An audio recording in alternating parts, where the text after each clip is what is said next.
우리의 기독교적 세계관을 갖는다는 것은 뭐냐 하면 예수 그리스도에 대한 우리의 신앙의 고백이 단지 우리의 내면적 삶에만 제한된 것도 아니고 또 좁게 우리의 가정, 우리의 교회만 아니라 온 세상에, 온 세계, 삶의 곳곳마다 그리고 우리의 일상적 삶 하나하나마다 우리가 돈을 쓰고 우리가 잠을 자고 우리가 생각을 하고 우리가 기도하고 우리가 글 쓰고 하는 이 모든 가운데 예수 그리스도의 구속의 능력이 구속의 역사가 있고 우리 그리스도인의 삶이라는 것은 바로 이 일에 참여하는 일이다. 그러니까 우리를 예수 그리스도의 자녀로 이렇게 불러주신 것은 하나님께서 이 창조 세계를 다시 회복하는 그 역사에 우리가 같이 동참하라 하는 의미라는 거죠. 그런데 우리가 각자 사는 삶이 다르지 않습니까? 모든 사람이 다 정치에 뛰어들고 모든 사람이 다 경제와 관련되고 모든 사람이 무슨 예술이나 학문에 관여하는 것은 아닙니다. 우리 대부분의 경우는 그냥 각각 다 좁은 테두리 안에서 일상적 삶을 살아가고 있는 거거든요. 근데 바로 그 일상적 그 삶 가운데 이 그리스도의 회복의 역사를 드러내고 나타내 보이는 것, 그게 우리의 삶이란 말이죠. 자, 그래서 이걸 다시 한번 더 이제 마무리 짓자면 지으면서 이렇게 다시 한번 질문을 해보고 싶어요. 자, 그러면 우리가 여기 함께 모여서 교회에서 함께 신앙생활 한다는 것은 무엇인가? 아까 제가 말씀을 드리긴 했습니다만 이것의 의미는 곧 우리를 정말 그리스도의 사역자로 각각 평신도 사역자로 말이죠. 우리의 삶의 우리가 처한 삶의 현장에서 그 삶을 회복시키는 사역자로 또는 대사로 또는 빛과 소금으로 사용하기 위해서 이렇게 불러주시고 훈련시켜 주신다 하는 겁니다. 그러니까 이렇게 이 교회 공동체라는 것은 그렇게 생각하면 엄청나게 귀한 공동체입니다. 우선 지난주 했던 강의를 잠깐 한번 같이 요약을 해보실까요? 제가 지난주에 왜 세계관인가, 왜 우리에게 세계관이 필요한가 하는 말씀을 했습니다. 아마 간단히 답을 하자면 우리가 온전한 그리스도인으로서 살기 위해서 그렇게 이야기를 할 수 있지 않을까 생각이 됩니다. 그러기 위해서는 특별히 좀 우리가 관심을 가져야 할 게 세 가지가 있는데 하나는 제가 뭐라고 했습니까? 흩어진 교회와 모이는 교회의 그 균형을 유지하는 겁니다. 우리가 이 교회에 와서 열심히 말씀을 배우고 또 말씀을 듣고 함께 기도하고 함께 찬양하는 그 삶과 그리고 우리가 세상으로 흩어져서 거기서 살아가는 그 삶 사이에 어떤 적절한 균형이 있어야 하겠다는 것.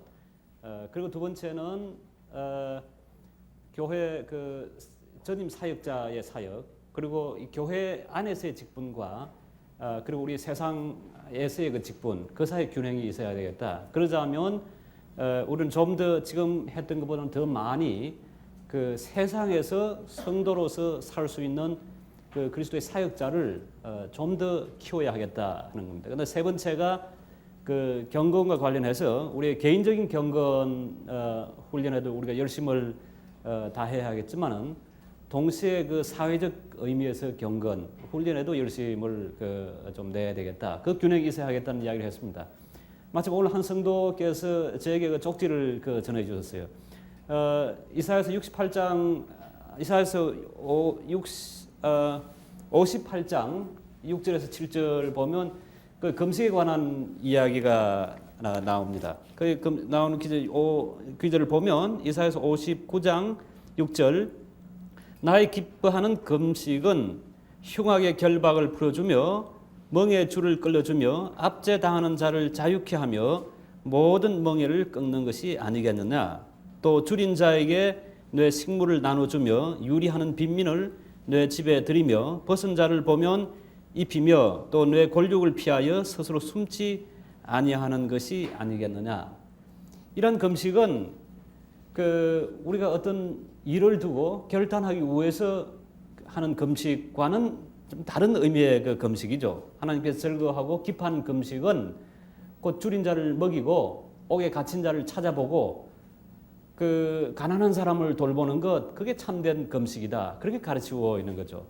그래서 마태복음 25장에 보면 이제 마지막 날에 하나님께서 심판하실 때 양과 염소로 둘을 나누지 않습니까? 그러면서 그 양편에 선, 그러니까 하나님의 그 구원을 받을 사람들에게 칭찬할 때 하신 말씀이 뭐였습니까? 내가 목마를 때, 내가 줄일 때, 너희가 그 마시게 했고, 내가 줄일 때 먹을 것을 주었고, 내가 옥에 갇혔을 때 나를 찾아보았다. 바로 이 이사야서 58장 말씀은 그 예수님께서 하신 말씀과 직접 그 통하는 말씀입니다. 그래서 지금까지 우리 한국 교회가 이 개인적 경건을 추구하는데 굉장히 열심을 해왔습니다. 저는 그게 큰 문제가 없다고 생각합니다. 그런데 이제 문제는 이 개인적 경건에서 확대해가지고 이게 이제 우리 이웃을 돌아보고 또 잘못된 불의가 있는 곳에 가서 그 불의를 시정하고 공의와 하나님의 공의와 정의를 세우는데 그리스도인들이 실제적 그 삶을 살 수 있어야 한다는 거죠. 그게 저는 한국교회 아주 대부분의 이 복음주의적이고 보수적인 교회의 그 부족한 점이 아닌가 그런 생각을 합니다. 그래서 제가 했던 이야기를 다시 한번 이렇게 정리를 해보면 교회와 세상의 관계를 이렇게 하나의 그 동심원으로 그려볼 수가 있을 것 같습니다. 이걸 우리가 교회라고 해 보십시다. 그러니까 우리가 이렇게 함께 모여 있는 교회라고 한번 해보죠. 그럼 이 교회에 와서 우리가 누구를 배웁니까? 우리가 하나님을 배웁니다. 예수 그리스도를 배웁니다. 사실은 교회 바깥에서 예수 그리스도를 배워주는 어떤 곳은 없습니다. 물론 우리가 가정에서 가정 예배를 드리고 그 가정에서 우리가 하나님을 배울 수 있지만은 성도들이 함께 모여서 이렇게 그 하나님을 배울 수 있는 곳은 바로 그 교회라는 말이죠. 그래서 이제 우리가 교회에 와서 훈련을 받고 가르침을 받는 것은 결국은 무엇을 하기 위한 것입니까? 여기서 그래서 구원받아서 그냥 하늘로 저렇게 올라간다는 것이 아니라 결국은 이 교회에서 다시 새롭게 우리가 성도로서 회복이 되어서 그 힘이 어디 가서 발휘를 해야 하겠습니까? 그 힘을 발휘해야 될 장소는 이 세상입니다. 이걸 바깥원을 우리가 이제 세상이라고 부르는 말이죠. 그래서 이제 교회 모이는 교회, 이 교회에 모여서 훈련을 받고 다시 세상으로 흩어지고 다시 이제 교회로 모여서 여기서 상처를 다시 치유받고 온전하게 되어서 또 세상에 나가서 살 수가 있단 말이에요. 그래서 저는 이런 의미에서 교회는 하나의 그 훈련의 장소와 같다 그런 생각을 해 봅니다. 우리가 그 전쟁을 하려면 훈련소 가서 훈련을 받지 않고서는 전쟁을 제대로 수행할 수가 없습니다. 거기서 이제 뭐 기능법도 배워야 하고요. 그 다음에 총을 쏘는 법도 배워야 하고, 그리고 몸을 은폐하는 법도 배워야 하고, 공격법도 배워야 하는 거란 말이죠. 그런데 훈련소에 들어간 군인이 그냥 훈련소에만 있지 않고 부대 배치를 받고 나중에 이제 그 전쟁터에 보내를 받아야 하듯이 우리 신자들, 우리 성도들 하나님께서 이렇게 불러 모으신 것은 결국 세상에 나가서 그리스도의 자녀로서 말이죠. 하나님의 자녀로서 싸우라고 하는 겁니다. 세상에서. 그리스도의 그 능력을 보여주고 복음의 능력을 우리의 구체적이고 일상적 삶 속에서 보이라고 하는 게 아닌가. 그런데 지금 만일 교회에 와서 그냥 여기서 신앙생활을 하는 것으로 만족해버리면 아까 제가 든 비유를 가지고 계속 이야기를 하자면 그냥 훈련소에 가서 훈련만 받고 거기서 계속 그냥 군대 생활을 하는 것 같아 이 말이에요. 우리를 이렇게 불러 모아주신 것은 여기서 훈련 받았으면 그 다음에 나가서 싸우라는 겁니다. 그런데 우리가 잘 알지 않습니까? 우리가 세상에 살면서 잘 싸웁니까? 때로는 넘어지죠. 때로는 우리가 실패합니다. 그러면 다시 교회에 와서 하나님의 이 성도들과 함께 말씀을 통해서 또 상담을 통해서 또 우리의 나눔과 사귐, 교제를 통해서 우리의 상처가 다시 치유를 받고 다시 회복되어 또 세상에 나가고 해서 이렇게 모이는 교회와 흩어지는 교회가 적절한 균형을 이루는 것이 우리가 이 땅에서 우리 그리스도인들의 삶이라 그렇게 말을 할 수가 있습니다. 오늘 우리가 읽은 성경 본문 말씀을 보면 어떻습니까? 로마서 12장 1절에 보면 뭐라고 그러죠? 너희를 권하노니 형제들아 내가 하나님의 모든 자비하심으로 너희를 권하노니 너희 몸을 하나님이 기뻐하시는 거룩한 산제사로 드리라. 그렇게 말씀을 하고 있죠. 너희 몸을 산제사로 드리라 하는 것은 무슨 말씀이겠습니까? 우리의 이 몸입니다. 그런데 우리의 몸이라는 것이 단순히 지금 여기 있는 이 분필이나 칠판과는 다르죠. 분필과 칠판이라는 것은 여기에 지금 이 글을 쓰기 위한 용도로 여기 서 있습니다. 근데 우리의 몸이라는 것은 이 몸을 가지고 우리가 삶을 살지 않습니까? 어떤 삶입니까? 자, 아침에 일어나서요. 화장실 가고 밥 먹고 직장에 가고 또 집에서 집안 일 보고 아이들 키우고 또 시장에 가고요. 일하고 사람들 만나고 또 이렇게 와서 예배 드리고요. 찬송하고 기도하고 이거 다 우리가 몸으로 하는 거예요. 우리 몸을 떠나서 단순히 마음으로 하지는 않습니다. 이건 우리가 다 몸으로 살아가는 우리의 삶이란 말이죠. 그러니까 이 우리의 삶 전체가 이 몸으로 사는 우리의 삶 전체가 곧 무엇이 되라는 이야기입니까? 하나님께 드리는 그런 거룩한 예배가 되라 하는 그런 뜻이 아니겠습니까? 너희 몸을 하나님이 기뻐하시는 거룩한 산 제사로 드리라. 이는 너희의 드릴 뭐라고 그럽니까? 영적 예배니라. 영적 예배니라도 여러 가지 해석이 가능합니다만은 너희가 드릴 만한 합당한 이때 영적이란 말은 히라 말로 로기스티콘이란 말인데요. 그건 하나님께 합당한 그렇게 해석할 수가 있습니다. 하나님께 드릴 만한 합당한 예배다. 그러니까 우리가 집에서 아이를 키우는 일을 한다든지 또는 직장에서 일을 한다든지 또 어떤 다른 사람들을 돌본다든지 뭐 또 시험을 혹시 복량하는 분은 시험을 복량하는 일이라든지 아이들을 가르치는 일이라든지 사업을 하는 일이라든지 사실은 이것들이 즉 우리의 삶 전체가 모두 무엇이 되어야 한다는 겁니까? 하나님께 드리는 예배가 되어야 한다는 겁니다. 그렇다고 해서 여러분 이렇게 우리가 함께 모여서 말씀 듣고 같이 찬양하고 하는 것들이 의미가 없다 하는 건 아니에요. 이건 이대로 완전한 의미가 있습니다. 완전한 의미 있는 하나님께 드리는 예배예요. 그런데 그와 동시에 성경은 우리에게 우리의 삶 전체 곧 그것이 예배가 되어야 한다. 그렇게 가르치고 있다는 말씀이죠. 그러니까 예배라는 개념이 이 하나의 좁은 어떤 것이 아니라 굉장히 넓은 예배 개념입니다. 지난번에 제가 이 선교란 개념을 가지고 한번 말씀을 드린 적이 있었습니다. 우리가 좁은 의미에서 선교 그러면 복음을 들고 전파할 사람을 보내는 것, 그거 선교입니다. 선교란 말은 보낸다란 말에서 왔거든요. 우리가 선교사를 영어로 미셔너리 그렇게 부릅니다. 미셔너리라는 것은 이 미션에서 온 말이죠. 미션이란 말은 라틴 말 미시오란 말에서 온 말이고요. 이 미시오란 말은 다시 라틴어 동사 미토란 말에서 온 말입니다. 미토란 말은 이건 to send, 보낸다란 말입니다. 보낸다. 그래서 요한복음 17장에 예수님께서 하신 말씀이 아버지께서 나를 보내신 것처럼 내가 저희를 세상으로 보내오니 그렇게 말해야 합니까? 그러니까 우리가 이 세상에서 우리의 몸으로 먹고 잠자고 일하고 살아가는 이 삶이 곧 우리에게 주어진 하나님의 또 다른 선교의 의미가 있다. 왜 하나님께서 보내십니까? 복음을 전하기 위해서 보내세요. 그러니까 이게 복음 전한다는 것은 우리에게 아주 중요한 하나의 과제입니다. 선교사들만 복음 전할 과제를 가진 것이 아니라 우리 각각 개개인의 그리스도인들도 이 복음을 전하는 선교사로서의 의미를 가지고 있습니다. 그 다음 두 번째 선교의 의미는 단순히 복음을 전하는 것뿐만 아니라 그 삶을 회복하는, 밥을 먹으면 밥을 먹는 것, 잠을 자면 잠을 자는 것, 우리가 직장에서 일을 하는 거면 그 일을 하는 것을 통해서, 사람들을 가르치면 가르치는 일을 통해서 삶의 질서를 다시 회복하는 의미가 있다고 하는 겁니다. 우리 그리스도인들을 이 땅에 하나님께서 두신 것은 그냥 천국으로 다 데려가지 않고 그냥 두신 것은 비록 우리가 미약하고 정말 보잘것없지만은 우리가 처해 있는 삶의 자리를 다시 회복하는 그런 일꾼으로서 역할을 하라. 그걸 성경은 여러 가지 표현을 하고 있습니다. 너희는 하나님의 대사라, 너희는 그리스도의 향기라. 그리고 마태복음 5장 13절에서 16절 말씀을 보면 뭐라고 합니까?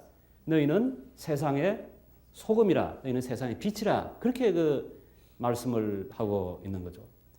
그래서 이런 맥락에서 보자면 예배라고 하는 것도 우리가 드려야 할 하나님께 드려야 할 예배도 이 예배도 중요하고 또 동시에 실제 우리의 삶을, 우리의 모든 삶을 하나님께 드리는 예배로 살아드리는 것, 그게 이제 중요하다는 거죠.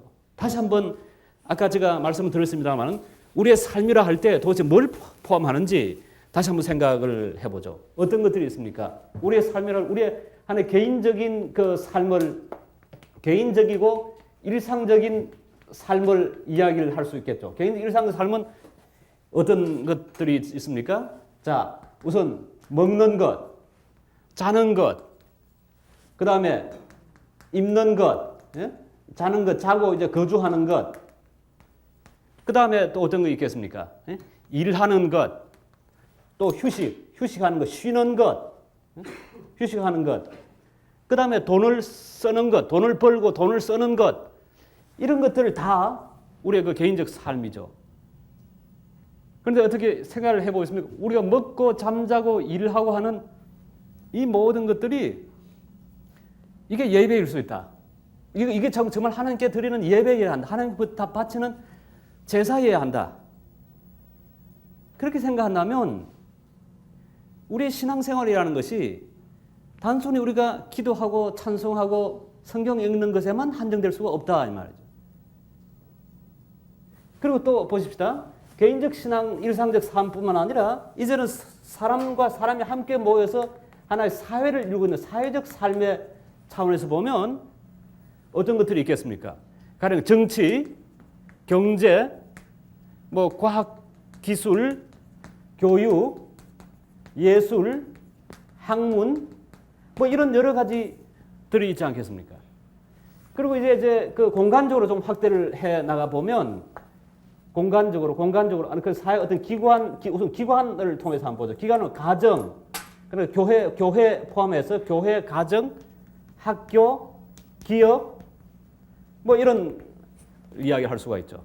그리고 네 번째 다시 이제 지역적으로 확대시켜 보자면 지역적으로 어떤 나의 그 이 마을, 한 도시, 나아가서 우리 나라, 그 다음에 나아가 어디 세계, 이 전 세계 이까지 다 포괄해서 모두가 하나님 드리는 삶의 예배 영역이라 그렇게 말을 할 수가 있습니다. 이걸 제가 다른 점에서 한번 조금 각도를 바꿔가지고 한 번 더 관찰을 해보겠어요. 여러분 자신을 어떻게 뭐라고 부릅니까? 우리는 그리스도인이다 그렇게 부를 수가 있지 않습니까? 근데 그리스도인이라는 게 뭔지 한번 가만 생각해 보세요. 그리스도인이라는 것은 예수 그리스도를 따르는 사람이에요. 예수 그리스도와 관계없으면 우리 그리스도인이라고 할 수가 없습니다. 그리스도인 크리스찬은 곧 그리스도를 따르는 사람 그런 말입니다. 그런데 그리스도가 우리에게 누구입니까? 어떤 분입니까? 우리가 두 명칭을 사용합니다. 물론 그리스도는 우리의 친구이기도 해요. 우리의 형제이기도 해요. 그러나 우리가 무엇보다도 우리 예수 그리스도를 부르는 호칭이 두 가지가 있죠. 하나는 뭡니까? 예? 우리 구주. 또 다른 하나는 우리 주. 네, 왕이라고 할 수 있습니다. 우리 구주, 우리 주. 구주 예수 그리스도하고 우리 주님 예수 그리스도하고 뜻이 생각하면 조금 다릅니다. 예수님은 우리의 구주시다라고 하는 것은 무슨 의미입니까? 예수님은 우리를 우리의 죄에서 건져주신 분이다. 영어로 말하면 Savior죠. 건져주신 분. 우리의 죄와 죽음과 율법으로부터 우리를 건져내서 이제는 온전케 하는 회복의 역사를 시작하신 분이다라는 의미입니다. 그러니까 우리가 예수님 우리의 구주라는 것은 곧 우리 자신이 어떤 존재였음을 고백하는 게 되겠습니까? 곧 우리가 죄인이었다는 걸 고백하는 겁니다. 그러니까 우리의 죄로부터 예수님께서 구원해 주신 거, 건져 주신 분이에요. 그런데 예수님이 단지 구주에만 머무는 게 아니에요. 예수님은 우리의 동시에 주님입니다. 우리의 주님. 영어로 말하면 우리의 로드죠. 우리의 세이비어 구주이시면서 구세주이시면서 동시에 우리의 로드, 우리의 주님이시다. 그러면 무엇의 주님이세요? 뭐 어떤 것의 주님이겠어요? 무엇의 주님? 우리의 마음의 주님입니까? 머리의 주님입니까? 아니면 몸의 주님입니까? 우리의 삶의 주님이시죠. 우리의 삶의. 그럼 아까 제가 이야기했던데 그럼 우리의 삶의 내용이 무엇입니까? 우리의 삶의 내용은 별 수 없이 우리는 먹고 자고 일하고 생각하고 아이 키우고 설거지하고 장사하고 물건 사고 팔고 예? 사람들과 만나고 때로는 싸우고 미워하고 원망하고 그런 존재 아니겠어요? 그럼 예수 그리스도가 나의 삶의 구주이시다. 나의 삶의 주님이시라면 그걸 일관되게 우리가 한번 생각을 해본다면 예수님은 나의 자는 것의 주님이시고 나의 입는 것의 주님이시고 나의 일하는 것의 주님이시고 나의 생각하는 것의 주님이시고 내가 사업하는 것의 주님이세요. 부동산 중개업을 하든 아니면 무슨 물건을 사고 팔든 아니면 저같이 뭐 연구를 하고 그다음에 학생들을 가르치는 일을 하든 이것들에서 예수 그리스도의 그 구주되심, 주되심 그것을 실천하는 것이 그리스도인이다. 그렇게 그 말을 할 수가 있다는 거죠. 그러니까 기독교 세계관이라고 할 때 제일 중요한 것은 뭐 자세한 세부적인 여러 가지가 있습니다만 제일 중요한 것은 우리 예수 그리스도의 그 주되심을 우리의 모든 삶에서 드러낸다 하는 겁니다. 우리의 모든 삶에서 우리 예수께서 주님이시다라는 걸 드러낸다는 거예요. 예수님의 그 주되심을 인정한다는 거예요. 이게 개인의 삶에서 보면 이런 먹는 것, 자는 것, 입는 것, 뭐 일하는 것, 휴식하는 것, 생각하는 것 이런 것들이겠지만은 이게 조금 타인들과 더불어 사는 어떤 삶의 그 이 사회적 차원으로 들어가면 예수님은 사실 정치, 경제, 과학, 기술, 교육, 예술 이 학문의 주님이시기도 해요. 그런데 오늘날 우리 현실을 보면 어떠냐 하면 이게 이제 기독교 역사가 쭉 발전해 오면서 사실상은 마치 안 그런 것처럼 하나님을 여기서 예수님을 배제를 했어요. 학문 영역은 그냥 일반 인본주의에 맡겨버리고 예술이나 정치 같은 경우도 모두 인본주의나 자연주의나 이런 다른 그냥 세속적 사상에 다 맡겨버리고 우리는 그냥 경건되게 그냥 예수 잘 믿고 이렇게 살자 하는 걸로 좁혀버리는 바람에 실제 이 세계는 이 세상은 그리스도인의 그 삶의 원리가 그리스도인의 삶의 모습이 크게 영향 미치지 못하는 것 그런 영역이 되어버렸다. 그래서 이게 우리 한국뿐만 아니고요. 되게 이 세계 약간 보수적이고 복음주의적인 그런 그 계통에서는 어떤 생각이 깊이 뿌리 박혀 있냐면 일종의 반지성주의가 뿌리 깊이 박혀 있습니다. 반지성주의. 그러니까 생각하고 뭘 좀 이렇게 그 반성하고 그래서 하나님의 말씀을 우리의 구체적 일상적 삶에 적용하는 일에 대해서는 무관심해졌다는 거예요. 그러나 예수 잘 믿고 천국 가자. 그런데 가만 생각해 보면 말이죠. 예수 잘 믿는다는 게 뭐겠습니까? 결국은 하나님 말씀 순종하고 예수와 인격적 관계를 맺어가는 것일 텐데 다르게 표현하면 우리 주 예수 그리스도를 정말 주님으로 우리가 알고 그를 따르는 삶일 텐데 말은 예수 잘 믿자고 그러면서 우리의 삶에서 이렇게 우리가 먹고 일하고 잠자는 데서는 예수님 다 배제해 놓고 예수 잘 믿자. 도대체 그게 무슨 말이냐는 거예요. 예수 잘 믿는 그 믿음은 결국 어디에서 실천이 되어야 하겠습니까? 그건 우리가 이렇게 서로 형제들과 자매들과 교제를 나눈 이 사귐에서 그리고 우리의 가정에서 부부 생활하는 데서 아이들과의 관계에서 친구와의 관계에서 여기서 사실 예수 잘 믿는 그 모습이 예수 믿는 모습이 드러나야 하는 거고 그걸 보고서 아 정말 예수 잘 믿는구나 그렇게 해야 되겠는데 그냥 냅다 기도만 열심히 한다. 냅다 성경만 하루에 뭐 10장 20장 읽는다. 그것만 가지고 예수 잘 믿는다. 그렇게 말을 할 수가 없다는 거죠. 그래서 이 시간에 조금 좀 강조해서 말씀드리고 싶은 것은 우리 그리스도인들이 이제 조금 생각하는 그리스도인이 되자 하는 겁니다. 우리가 뭘 좀 생각을 해보자. 그러면 당장 이렇게 여러분 질문하실 거예요. 우리가 뭘 안다는 것, 생각한다는 것.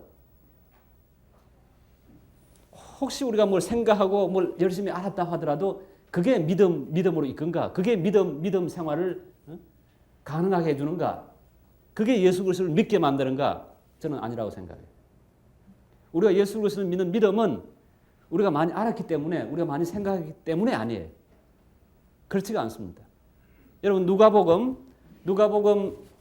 10장 21절 말씀을 보면 이런 말씀이 나옵니다. 이때 예수께서 성령으로 기뻐하사 가라사대 천지의 주제이신 아버지여 이것을 지혜 있는 자들에게는 숨기시고 아이들에게 나타내심을 감사하나이다.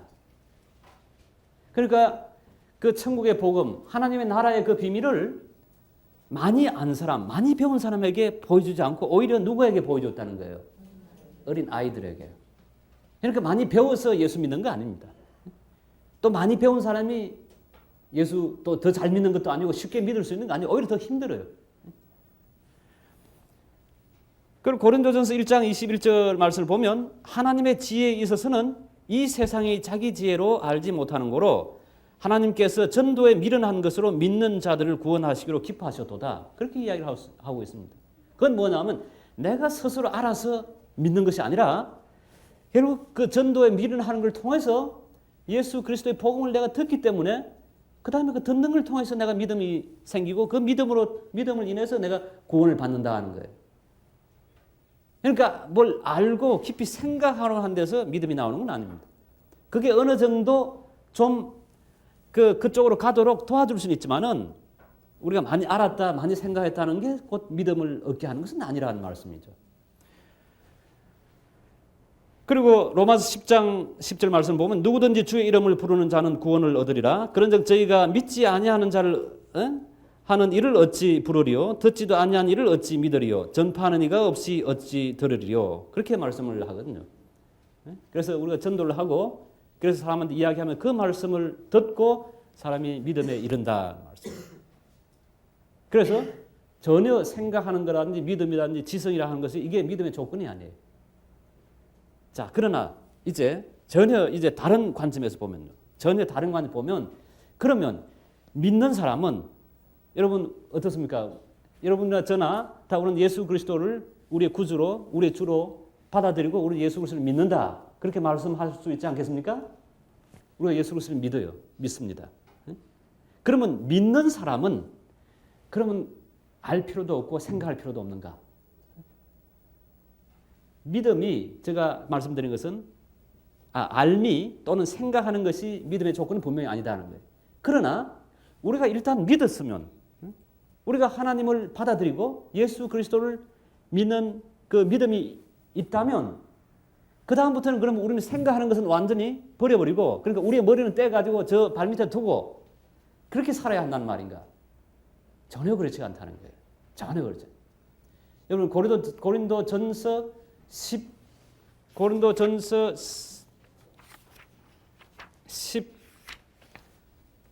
제가 지금 성경 구절이 빨리 떠오르지 않군요. 고린도전서 14장 20절입니다. 한번 같이 보실까요? 고린도전서 14장 20절. 자, 형제들아 지혜는 아이가 되지 말고 악에는 어린 아이가 되라. 지혜에 장성한 사람이 되라. 혹시 여러분 가운데 그 NIV New International Version 그 영어 번역 있는 분은 한번 옆을 같이 보십시오. 그 보면 영어 번역에는 But in your thinking be adult. 그러나 너 생각하는 데 있어서는 어른이 되라. 그렇게 그 해놨습니다. 생각. 그러니까 악에 대해서는 어린 아이가 되고 순진무구하고 별 생각할 필요 없다는 거겠죠. 그러나 생각하는 데 있어서는 be adult. 너희들이 어른이 되라는 거예요. 다르게 말하면 너희들이 장성한 자처럼 이제 생각하라는 거예요. 바울 사도가 그 믿음을 굉장히 강조한 사도 아닙니까? 우리가 오직 예수 그리스도를 믿는 믿음으로 의롭게 된다. 그렇게 이야기를 하고 있어요. 우리가 뭐 알므로 생각으로 의롭게 된다. 그러지를 않아요. 우리의 알미, 우리의 생각이 우리를 의롭게 하지를 않습니다. 예수 그리스도를 믿는 그 믿음이 오직 우리를 의롭게 할 수가 있는 거예요. 자, 그러나 이제 우리가 믿었으면 그때부터는 이 머리를 좀 쓸 줄 알아야 된다는 이야기예요. 좀 생각하는 그리스도인이 되라 하는 겁니다. In your thinking be adult. 너희 생각에서는 너희가 뭐가 되라고요? 어른이 되라. 그렇게 이야기를 하고 있다. 왜 어른이 되라 그렇게 이야기할까요? 왜 어른이 되라? 어른이 되지 않으면 결국 어린 아이처럼 남의 생각을 따라서 생각할 수밖에 없다는 거예요. 그래서 오늘 제가 여러 성도님들하고 같이 좀 공부를 해보려고 하는 성경 규절이 로마서 12장 2절 말씀이에요. 아까 우리 1절 말씀을 보니까 뭐라고 해놨습니까?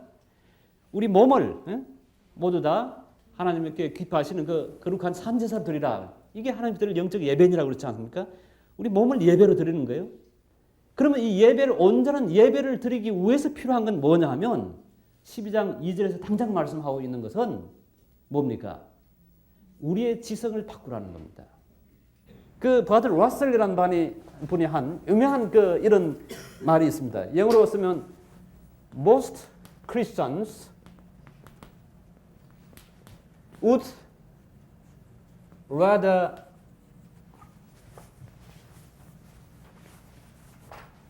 die to rather die than think. In fact, they do.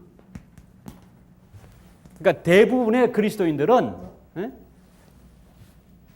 think, 생각하기보다는 오히려 생각하는 것보다는 오히려 뭘 하고 한다고요? 죽고자 한다.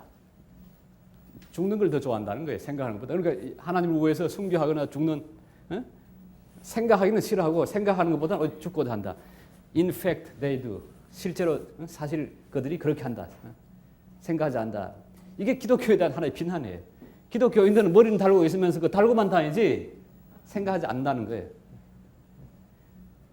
무조건 믿으라고 그러니까요. 아니 그냥 믿으시오.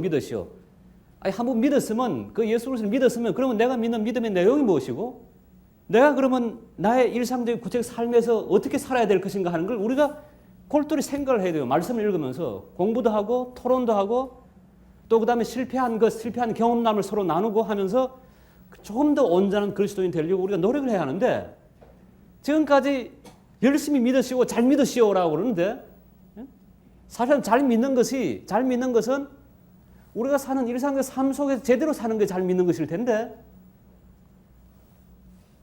그런데 그냥 열심히 믿기만 해라 그러니까 우리의 일상적 삶, 우리의 주부로서의 삶이라든지 학자로서의 삶이라든지 예술가로서의 삶이라든지 또 사업가로서의 삶이라는 이건 예수 믿는 거하고 아무 관계없는 것처럼 생각해요. 그냥 돈벌이 해서 헌금하는 수단, 돈을 좀 열심히 벌어가지고 그것 가지고 밥 먹고 살고 그 다음에 남으면 성교비 내는 그런 수단 정도로 생각하는 거예요. 전혀 그렇지가 않다는 겁니다. 우리가 말씀을 통해서 보면 우리가 하고 있는 직업, 우리의 일이라 하는 것 이것이 바로 하나님께서 우리를 부르신 부름이에요. 그리고 어떤 사람은 목사로서 선교사로서 부르심을 받았습니다. 또 많은 사람들은 다른 사역으로 부르심을 입은 거예요. 그것도 완전 하나님의 일이라는 말이죠. 자, 그래서 지금 여기 로마서 12장 2절 말씀이 요구하는 것은 우리의 지성, 우리의 그 마인드가 바뀌어야 한다는 거예요. 자, 우리의 마인드를 왜 바뀌어야 하는가? 왜 바뀌어야 하겠습니까? 저는 두 가지 이유가 있다고 생각합니다. 그 말씀의 앞 뒤에 이렇게 나타나 있습니다. 우선 하나는 뭐라고 했습니까? 너희 12장 2절에 마음을 새롭게 함으로 변화를 받아 어떻게 한다고요? 하나님의 선하시고 기뻐하시고 온전한 뜻이 무엇인지 분별하도록 하라. 무엇을 분별하죠? 하나님의 뜻을 분별하는 거예요. 무슨 이야기겠습니까? 만일 우리가 우리의 마인드를, 우리의 그 지성을, 우리의 이 생각하는 태도를 바꾸지 않으면 하나님의 뜻을 분별하지 못한다는 거예요. 이 하나님의 뜻은 추상적 뜻이 아닙니다. 추상적 뜻이 아니에요. 어떤 뜻이겠어요? 그건 이 구체적인 우리 일상적 삶에서의 뜻이에요. 내가 주부로서 일하면 주부로서 일하는 여기에 하나님의 뜻이 어떤 것일까? 하나님의 뜻이란 말이 무슨 말입니까? 그 히라고로 보면 텔레이마 투 데우, 하나님께서 원하시는 거예요. 하나님께서 나에게 지금 내가 살고 있는 이 삶의 현장에 저 같으면 학자로서 교수로서 또는 그냥 일반 그 크리스찬으로서 하나님께서 지금 나에게 뭘 원하시는가 하는 것을 나는 골똘히 생각하고 그걸 헤아려 볼 필요가 있습니다. 어떤 사람은 사업가로서 하나님께서 이 사업을 통해서 무엇을 이루시가 하시는가 그 하나님께서 원하시는 것을 찾아봐야 한다는 거예요. 그러니까 우리의 마인드를 바꿔야 할 이유가 곧 하나님의 뜻을 우리의 일상적이고 구체적 삶 속에서 하나님의 뜻을 찾아내기 위한 겁니다. 우리의 정치 가운데, 우리의 경제 가운데, 우리의 예술 가운데, 우리의 그 일반적인 이 사회적 삶 가운데 하나님께서 무엇을 원하시는가? 무엇을 원하시겠습니까? 사람들을 이 함께 사는 사회 속에서 하나님께 원하시는 것은 아마 구약 성경에서 우리 많이 볼 수 있는 것은 아마 공의일 것입니다. 공평과 정의, 사랑, 자비. 호세아서에 보면 호세아 선지자가 당시 이스라엘 사람들에게 뭐라고 외쳤습니까? 너에게는 지식이 없다. 지식이 없으므로 이 백성이 망한다. 그때 말한 지식이라는 게 무슨 뭐 과학이 없다는 의미가 아니에요. 하나님 아는 지식이 없다. 뭘 보니까? 그 사람들은 공평도 없고 자비도 없고 인애도 없고 응? 하나님을 아는 그런 것도 없다. 그래서 거기는 오히려 도적이 있고 사기를 치고 사람을 죽이고 하는 그런 것이 있다. 그래서 하나님께서 원하시는 것은 공평과 정의예요. 우리 가정에서 하나님께서 원하시는 건 뭐겠어요? 그건 역시 사랑 아니겠어요? 하여튼 이런 방식으로 하나님께서 원하시는 뜻을 찾자면 우리의 지성, 우리의 마인드를 바꿔야 한다는 거예요. 그게 첫 번째고요. 두 번째는 만일 우리의 마인드를 바꾸지 않으면 어떻다는 건가 하는 거예요. 예? 우리의 지성을 바꾸지 않는다면 어떤 결과가 생기는가? 그게 이제 12장 2절 초반부에 뭐라고 했습니까? 너희는 이 세대를 본받지 말고, 실제 본받지 말고 이렇게 하라 그런 거거든요. 그런데 만일 우리의 지성, 우리의 마음, 우리의 그 마인드 세트가 우리의 이 마인드 태도가 바뀌지 않으면 저절로 자동적으로 뭘 따라 살 수밖에 없다는 거겠어요. 이 세상의 본을 따라서 이 세대를 본받을 수밖에 없다는 거예요. 이 세대를 그 본받는다 할 때 그 원래 원문 성경을 보면 거기 보면 이 세상의 스케이마라 돼서 이 세상의 스킴, 이 세상의 패턴, 이 세상 사람들의 사고의 패턴을 따를 수밖에 없다는 거예요. 자, 그 뭐 우리 상식 잘 알지 않습니까? 이 세상의 사고의 패턴이라는 게 뭐겠습니까? 결국 뭘 추구합니까? 세상 사람들이 뭘 좋아합니까? 예? 물질적인 어떤 성공, 예? 타인과 함께 살기보다는 역시 경쟁에서 이기는 것, 어떤 경쟁주의, 예? 역시 그런 것 아니겠습니까? 그걸 위해서 모든 것을 다 수단화해 버리는 겁니다. 그런 바로 사고의 패턴을 너희들이 따르지 말라는 겁니다. 자, 그러자면 온전한 지성의 변화가 있어야겠다. 그렇죠? 자, 그러면 어떻게 지성의 변화가, 이 사고방식의 변화가 있을 수 있겠는가 하는 거예요. 어떻게 우리가 하는 일, 우리가 하는 공부, 또 우리가 하는 삶, 우리의 정치, 경제, 이런 어떤 관점에서, 어떤 틀에서 보면 좀 말씀에 가깝게 볼 수가 있겠는가. 그게 이제 내용적으로 들어가면 소위 기독교 세계관이라고 하는 내용입니다. 이제 세 가지 중요한 개념을 제가 말씀을 드리겠습니다. 우선 하나가 뭐냐 하면 창조입니다. 창조. 이 세상에 있는 것, 이 모든 것들은 다 어떤 것이죠? 하나님께서 지으신 것들이에요. 하나님이 지으신 건 하나님이 어떤 것들을 지었었어요? 하늘과 별과 달, 이 우주, 이 자연 전체 삼라만상, 그것만이겠습니까? 그것만 아니에요. 사실 우리가 지금 만들어 놓은 이 건물이나 우리가 만드는 학문이나 우리가 만드는 사회 제도나 사실 여기에는 모두 다 하나님의 창조성이 들어가 있습니다. 그러니까 이 땅에 있는 것 모든 것들 그것은 모두 다 하나님의 창조라 그렇게 이야기를 할 수가 있습니다. 정치, 경제, 예술 사실 이런 건 다 하나님의 창조 세계, 하나님의 창조를 통해 주어진 것을 우리가 갖고 내는 것들입니다. 자, 그래서 창조의 관점에서 모든 걸 보는 거란 말이에요. 창조의 관점에서 본다는 것은 곧 하나님이 이 세상을 지으시고 또 그 다음에 뭐겠습니까? 다스리시고 섭리하신다. 그런 의미가 있죠. 그러니까 여기서 이제 하나님의 창조를 고백한다는 것은 곧 하나님은 주권자이시다는 것을 고백을 하는 겁니다. 모든 게 주인 되신다. 그리고 하나님은 그 사랑을 통해서 그 사랑으로 이 세계를 유지하시고 이 세계를 지금도 섭리하신다 하는 신앙 고백이 바로 하나님의 창조라고 하는 여기에 들어있습니다. 자, 그 다음에 스토리가 이야기가 창조 다음에 무엇이 따라옵니까? 인간의 불순종이에요. 하나님께서 이 세계를 선하게 지었습니다. 창세기 1장을 보면 하나님 보시기에 좋았다는 말이 7번 반복이 되어 있습니다. 첫날 짓고 나서 하나님 보시기에 좋았다. 그 다음에 하나님 보시기에 좋았다. 그 다음 하나님 보시기에 좋았다. 그리고 사람을 마지막 지어놓고 나서 뭐라 했습니까? 심히 좋았다. 아주 좋았다. 얼마나 좋았으면 심히 좋았다. 그렇게 이야기를 하겠어요. 하나님의 선한 창조예요. 하나님께서 선하게 이 세상을 지었습니다. 이 속에는 우리가 먹고 잠자고 일하는 거 다 포함이 되어 있습니다. 우리가 먹고 잠자고 일하는 거 이것 다 하나님의 선한 창조예요. 이것을 우리가 누리도록 하나님께서 주신 거예요. 가령 우리가 쓰는 돈, 화해, 화목하게 하는 자, 우리에게 화목해 하는 직분을 주셨다. 그렇게 바울 사도가 표현을 하고 있습니다. 그리스도인의 일은 이렇게 그 죄로 인해서 훼손된 세계를 그리스도의 구속의 능력을 통해 다시 회복하는, 다시 화목해 하는 그 일이 그리스도인들의 일이라. 그래서 이제 이 기독교 세관적인 그런 관점에서 우리 그리스도인의 사역을 다시 한번 이렇게 정의를 내려보자면 이렇게 할 수가 있습니다.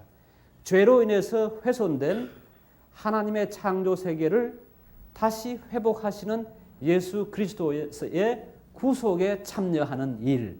너무 길죠? 예? 그러니까 죄로 인해서 이렇게 훼손된 하나님의 창조 세계를 다시 회복하시는 예수 그리스도의 그 구속 사역에 우리가 동참하는 그 일이 곧 그리스도의 일이고 그리스도인의 삶이라고 하는 거예요. 먹는 걸 통해서, 잠자는 걸 통해서, 우리가 일하는 걸 통해서, 아이를 키우는 걸 통해서. 그런데 우리가 날마다 체험하는 것은 이 죄의 힘이 얼마나 큰가 하는 거예요. 죄의 그 능력이 이렇게 우리가 회복하는 역사를 얼마나 방해하고 있는가 하는 것을 우리가 날마다 경험하는 거예요. 가령 성의 경우를 보십시오. 성의 경우도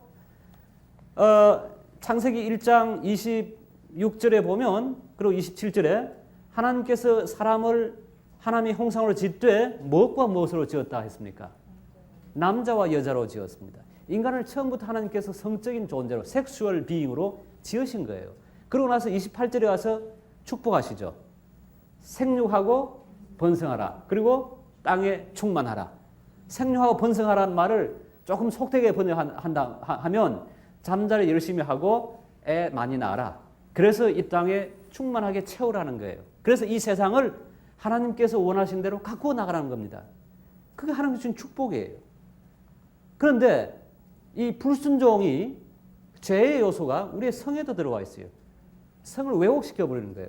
정말 이 성이 우리에게 하나님 주신 선물로 우리가 누리는 것이 아니라 그야말로 우리의 성욕의 어떤 발산이거나 또는 어떤 그 상대방을 지배하기 위한 욕구로 사용되거나 그렇게 잘못될 수 있다는 말이죠.